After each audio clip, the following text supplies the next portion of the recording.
Wakil Ketua Dewan Pembina Gerindra Hasyim Joyo Hadikusumo menyebut bahwa Presiden terpilih Prabowo Subianto akan membentuk kementerian baru usai pelantikan.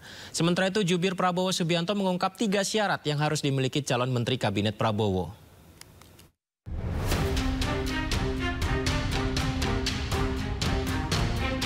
Wakil Ketua Dewan Pembina Partai Gerindra sekaligus adik dari Presiden terpilih Prabowo Subianto, Hasyim Joyo Hadikusumo, menyebut rencana pemerintahan baru untuk membentuk kementerian baru usai pelantikan Presiden pada Oktober mendatang. Menurut Hasyim, selain membentuk kementerian untuk mendukung program makan bergizi gratis, pemerintahan Prabowo Gibran juga membangkitkan kembali kementerian yang dulu pernah ada, yaitu Kementerian Perumahan.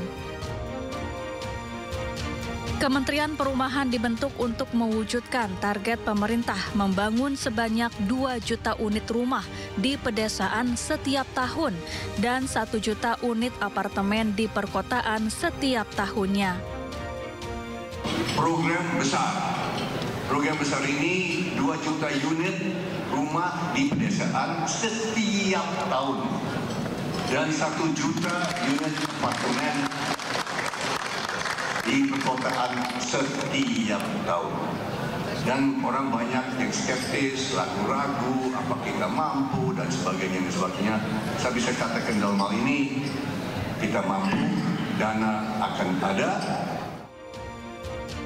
Sementara itu, juru bicara Prabowo Dhanil Anzar Simanjuntak menyebut calon Menteri Prabowo harus memiliki 3 syarat, yaitu integritas, kompetensi, dan loyalitas.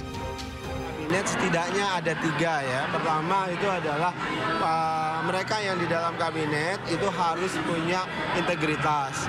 Kenapa? Karena komitmen Pak Prabowo kan Anda perhatikan selama ini terkait dengan komitmen anti korupsi. Itu yang ingin dipastikan Pak Prabowo. Kedua itu terkait dengan kompetensi. Itulah kenapa sejak awal Pak Prabowo menyampaikan ingin membentuk Zakon kabinet.